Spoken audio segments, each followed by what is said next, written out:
नमस्कार साथियों, मैं अनिल कुमार शर्मा आप सबका स्वागत करता हूं आपके चैनल ज्ञानवाणी के अंदर। साथियों, आज का वीडियो पीटीटी एग्ज़ाम 2020 के लिए हम लेकर आए हैं। जो कैंडिडेट्स पीटीटी का एग्ज़ाम दे रहे हैं उनके लिए इंग्लिश सब्जेक्ट के अंदर जो वोकैब सेक्शन है उसके अंदर ये बहुत ही महत्वपूर्ण वीडियो साबित होगा। दोस्तों, यदि अभी तक आपने चैनल को लाइक, शेयर या सब्सक्राइब नहीं किया है तो हमें मोटिवेट करने के लिए आप चैनल को लाइक कीजिए, शेयर कीजिए, सब्सक्राइब कीजिए ताकि हमारा मोटिवेट बढ़ता रहे और हम आपके लिए नए नए वीडियो लाते रहे। दोस्तों, आज जो वीडियो है वो वोकैब सेक्शन का जो एंटोनिम्स टॉपिक है, विलोम शब्द, उसका हम टॉपिक पढ़ेंगे। तो साथियों, वीडियो को हम स्टार्ट करते हैं। ये जो लास्ट वीडियो के अंदर हमने पढ़ा था कि सिनोनिम्स पर्यायवाची शब्द, इसका जस्ट वाइस वर्सा जो एंटोनिम्स है, जो विलोम शब्द है, वो हम यहाँ पर पढ़ेंगे। अब देखेंगे दोस्तों, वीडियो को स्टार्ट करते हैं। इसके हम प्रैक्टिस क्वेश्चन पढ़ेंगे। फर्स्ट क्वेश्चन हमारा जो है वो है दोस्तों ट्रेजिडी, और ट्रेजिडी के 4 ऑप्शन दे रखे हैं, हमें करेक्ट एंटोनिम्स सेलेक्ट करना है। फर्स्ट दे रखा है कॉमेडी, सेकंड है ह्यूमरस, थर्ड है रोमांस और फोर्थ है कैलामिटी। हमें करेक्ट आंसर को ढूंढना है दोस्तों। इसका जो करेक्ट आंसर होगा, तो सबसे पहले हमें ढूंढना पड़ेगा जो वर्ड दे रखा है ट्रेजिडी। ट्रेजिडी का अर्थ होता है दुखद घटना, कोई भी दुखद घटना, या हम इसको बोले त्रासदी। इसका जस्ट विलोम हमें ढूंढना है। तो देखो, कॉमेडी, ह्यूमरस, सबसे पहले कैलामिटी। कैलामिटी का अर्थ होता है जैसे कोई भी दुर्घटना है, तो सेम अर्थ निकल रहा है, विलोम शब्द तो नहीं है। रोमांस, रोमांस का अर्थ होता है कोई भी प्रेम संबंध, कोई भी रोमांचक घटना, उसको हम रोमांस कहते हैं। ह्यूमरस, ह्यूमरस का अर्थ होता है कोई भी हास्यप्रद बात है, कोई भी विनोदी बात है, उसे हम ह्यूमरस कहते हैं। प्रश्न आता है कॉमेडी। कॉमेडी का अर्थ हम जानते हैं कोई भी सुखद कार्य, कोई भी सुखद घटना, उसको हम कॉमेडी कहते हैं। सुखद नाटक, उसको भी हम कॉमेडी कहते हैं। दोस्तों, कोई भी हास्य प्रधान नाटक है, कोई भी हास्य जो हंसी मजाक उत्पन्न करता हो, उसे भी हम कॉमेडी कहते हैं। तो ट्रेजिडी का जस्ट उल्टा जो आंसर निकल के आ रहा है वो फर्स्ट ऑप्शन निकल के आ रहा है दोस्तों, कॉमेडी। तो ट्रेजिडी का अर्थ होगा दुखद घटना और कॉमेडी का अर्थ निकल कर आएगा यहाँ पर सुखांत नाटक या कोई भी हास्य प्रधान नाटक। तो इसका जस्ट वाइस वर्सा होगा ए ऑप्शन। सेकंड क्वेश्चन की ओर आगे बढ़ते हैं दोस्तों। सेकंड क्वेश्चन हमारा कह रहा है, दे रखा है एकड़, और एकड़ जो दे रखा है उसका हमें 4 ऑप्शन दे रखे हैं, सॉल्यूशन, एक्ट, डिसेंट और कनकर्ड। अब हमें इसका करेक्ट आंसर ढूंढना है दोस्तों। करेक्ट आंसर हम ढूंढेंगे तो सबसे पहले हमें पता होना चाहिए एकड़ का अर्थ क्या होता है। इसका अर्थ होता है सहमत, मिलना, साथ होना, कोई बात में सुर मिलना, यानी एक सहमति। अब देखो, सॉल्यूशन का अर्थ है हल या उपाय, एक्ट का अर्थ है कार्य, कनकर्ड का अर्थ निकल के आता है दोस्तों यहाँ पर सामंजस्य, सौहार्द, सामंजस्य। पर जो डिसेंट वर्ड है इसका अर्थ हम जानते हैं असहमति। इसका अर्थ होता है असहमति, या मैं इसको बोलूं तो मतभेद। इसको हम मतभेद भी कह सकते हैं, इसको हम मतभेद भी कहते हैं। तो दोस्तों, जो एकड़ वर्ड है इसका सहमति का जस्ट जो एंटोनिम्स निकल के आ रहा है वो निकल के आ रहा है डिसेंट। क्या निकल के आ रहा है? डिसेंट निकल के आ रहा है। तो करेक्ट आंसर जो होगा वो सी ऑप्शन होगा। यहाँ पर सी ऑप्शन को हम देखेंगे करेक्ट रूप में कि इसका जो करेक्ट आंसर होगा वो होगा सी ऑप्शन। नेक्स्ट क्वेश्चन की ओर आगे बढ़ते हैं दोस्तों। नेक्स्ट क्वेश्चन है ऑब्स्टिनेट के 4 ऑप्शन दे रखे हैं, इनफ्लेक्सिबल, प्रोमिनेंट, प्लाइबल और फैशनेबल, और हमें करेक्ट वर्ड एंटोनिम्स के रूप में ढूंढना है। तो हम देखेंगे दोस्तों यहाँ पर ऑब्स्टिनेट का अर्थ है जिद्दी, जिद्दी, कोई भी बात पर हठीला, जिद्दी, अड़ियल, उसको हम ऑब्स्टिनेट कहते हैं। इनफ्लेक्सिबल का अगर वर्ड हम ढूंढेंगे तो इनफ्लेक्सिबल का अर्थ है अटल या कठोर, और प्रोमिनेंट का अर्थ होता है कोई भी महत्वपूर्ण या विशिष्ट, और प्लाइबल का अर्थ है लचीला। और फैशनेबल का अर्थ है आधुनिक। क्या होता है? आधुनिक। तो साथियों ऑब्स्टिनेट, जिद्दी, अड़ियल, इसका जो वास्तव में अर्थ निकल के आ रहा है वो आ रहा है लचीला। कोई जिद्दी है, अड़ियल है, और उसके जस्ट विपरीत जो विलोम निकल कर आ रहा है वो निकल के आ रहा है प्लाइबल। तो दोस्तों थर्ड क्वेश्चन का करेक्ट आंसर होगा सी ऑप्शन, प्लाइबल, लचीला। नेक्स्ट क्वेश्चन की ओर आगे बढ़ते हैं। फोर्थ क्वेश्चन बोल रहा है एप्रोप्रिएट। इसके 4 ऑप्शन है, अनस्किल्ड, अनसुटेबल, अनक्वालिफाइड और अनेबल। और इसका हमें करेक्ट आंसर ढूंढना है साथियों। देखो एप्रोप्रिएट का होता है सटीक या उपयुक्त, इसको हम सटीक भी कहते हैं, इसको हम उपयुक्त भी कहते हैं।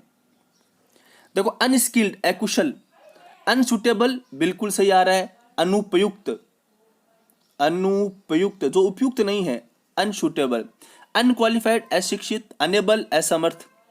तो उचित या उपयुक्त या सटीक जो वर्ड दे रहा है इसका जस्ट जो एंटोनिम्स निकल के आ रहा है साथियों वो बी ऑप्शन निकल के आ रहा है, अनसुटेबल। तो फोर्थ क्वेश्चन का जो आंसर होगा वो होगा B option, unsuitable. Next question को आगे बढ़ते हैं साथियों। नेक्स्ट क्वेश्चन है वायलेंट। वायलेंट के 4 ऑप्शन दे रखे हैं, टैम, हम्बल, जेंटल, हार्मलेस। तो इसके हमें जो आंसर ढूंढेंगे इससे पहले हम देखेंगे वायलेंट का अर्थ क्या होता है। तो साथियों वायलेंट का अर्थ है हिंसक। हम जानते हैं वायलेंट को हम बोलते हैं हिंसक, या बहुत उग्र है, या हिंसक पूर्ण कार्य करता है, वो हम उसे वायलेंट कहेंगे। देखो टेम का जो अर्थ निकलता है उसे हम बोलते हैं, टेम को पालतू या शांत भी कहते हैं। हम्बल, हम्बल होता है विनम्र। हार्मलेस का अर्थ है सीधा साधा, बहुत ही सीधा साधा है हार्मलेस, कोई नुकसान पहुंचाने वाला नहीं है। परंतु जो वर्ड निकल के आ रहा है जेंटल, जेंटल का अर्थ होता है दयालु और कोमल। यदि आप सटीकता देखेंगे वर्ड में, दयालु या कोमल, हिंसक और उग्र, हिंसक और उग्र, और यहां पर इसके ठीक विपरीत अर्थ निकल के आ रहा है दयालु या कोमल। तो साथियों जो करेक्ट आंसर होगा इसका वो हम देख सकते हैं सी ऑप्शन होगा, जेंटल। नेक्स्ट क्वेश्चन की ओर आगे बढ़ते हैं। छठा क्वेश्चन हमारा, छठा क्वेश्चन बहुत ही महत्वपूर्ण इंपॉर्टेंट क्वेश्चन है। देखो ट्रांसपेरेंट, इसके 4 ऑप्शन दे रखे हैं, कलर्ड, चाइल्ड लाइक, ओपेक और इमिनेंट। और हमें करेक्ट आंसर ढूंढना है साथियों। तो करेक्ट आंसर ढूंढने से पहले हम देखेंगे ट्रांसपेरेंट का अर्थ है पारदर्शी, कोई चीज पारदर्शी है। देखो कलर्ड रंगीन, चाइल्ड लाइक का अर्थ अलग ही निकल के आता है, अल्हड़ बचपना। इमिनेंट को हम देखेंगे तो होगा कोई भी चीज निकटस्थ है, यानी आसन है, उसके बहुत समीपस्थ है, उसको हम इमिनेंट कहते हैं। परंतु ओपेक का अर्थ होता है अपारदर्शी। साथियों ओपेक अपने आप में ही अर्थ निकल के आता है अपारदर्शी, जिसमें से कोई चीज का गमन नहीं हो सकता, ओपेक, अपारदर्शी। देखो यहां पर पारदर्शी का जस्ट उल्टा निकल के आ रहा है, सी ऑप्शन, ओपेक। और बहुत ही महत्वपूर्ण है साथियों, छठे क्वेश्चन ट्रांसपेरेंट का जो एंटोनिम्स होगा वो होगा ओपेक, अपारदर्शी। नेक्स्ट क्वेश्चन की ओर आगे बढ़ते हैं साथियों। क्वेश्चन है साथियों, एनफ के 4 ऑप्शन है, इनएडिक्वेट, स्कैर्स, डेफिसिट और लेस। हमें करेक्ट आंसर ढूंढना है साथियों। करेक्ट आंसर एनफ का अर्थ है पर्याप्त, पर्याप्त, और इनएडिक्वेट अपर्याप्त। तो फर्स्ट ऑप्शन ये हमें पूरी पूर्ति दे रहा है। स्कैर्स का होता है कमी, डेफिसिट होता है घाटा, लेस का होता है कम या कमी, एक ही बात है। परंतु एक्चुअल जो अर्थ दे रहा है वो फर्स्ट ऑप्शन दे रहा है, पर्याप्त का अपर्याप्त। तो 7th क्वेश्चन का आंसर होगा साथियों ए ऑप्शन, इनएडिक्वेट। अब हम 8वें क्वेश्चन के आगे बढ़ते हैं साथियों। 8वां क्वेश्चन क्या कह रहा है हमारा, देखो 8th क्वेश्चन, 8th क्वेश्चन बोल रहा है जील। जील के 4 ऑप्शन दे रखे हैं, हॉस्टिलिटी, डिफिडेंस, एपैथी और कंटेम्प्ट। हमें करेक्ट आंसर यहां पर ढूंढना है साथियों। देखो जील का अर्थ होता है उत्साह या जोश, बहुत जोशीला है, बहुत ही उत्साही है। और हॉस्टिलिटी का अर्थ है शत्रुता, दुश्मनी। डिफिडेंस का होता है संकोच, एपैथी का होता है उदासीनता, कोई जोश नहीं है, उदासीन है। कंटेम्प्ट का होता है तिरस्कार, अपमान, अपमान या तिरस्कार। तो साथियों जो 8th क्वेश्चन है उसका आंसर निकल के आ रहा है सी ऑप्शन, एपैथी, उदासीनता। कोई व्यक्ति जोशीला है, उत्साही है, इसके ठीक विपरीत अर्थ आ रहा है आपका उदासीनता का। बिल्कुल निरस है, निरसता का भाव आ रहा है एपैथी के अंदर, और इसमें जोश का भाव आ रहा है। तो जो 8th क्वेश्चन है उसका करेक्ट आंसर निकल के आएगा साथियों एपैथी, उदासीनता। नेक्स्ट क्वेश्चन 9th क्वेश्चन के आगे बढ़ते हैं साथियों। ऐसे भी क्वेश्चन एग्जाम के अंदर पूछे जाते हैं। देखो, till a few years ago there used to be a great shortage of food in India. यहाँ पर एक वर्ड है उसको अंडरलाइन कर दिया है और इसका हमें एंटोनिम्स ढूंढना है। तो साथियों बहुत ही आराम से ध्यान से हम देखेंगे। शॉर्टेज जो वर्ड आ रहा है उसका अर्थ होता है कमी, या उसका अर्थ होता है अभाव, कमी या अभाव, कमी या अभाव। देखो, नीड होता है आवश्यकता, हमें विलोम ढूंढना है, यहाँ पर एंटोनिम ढूंढना है। नीड का आवश्यकता। अबंडेंस का होता है प्रचुरता, कोई चीज कम है, कोई चीज प्रचुर है, तो हम ढूंढ सकते हैं यहाँ पर। थर्ड दे रखा है हंगर, हंगर में भूख, लिमिट यानी सीमा। देखते ही पता लग रहा है साथियों एबंडेंस जो होगा वो अर्थ देगा प्रचुरता का, और क्वेश्चन के अंदर जो दे रखा है शॉर्टेज उसका अर्थ होता है कमी।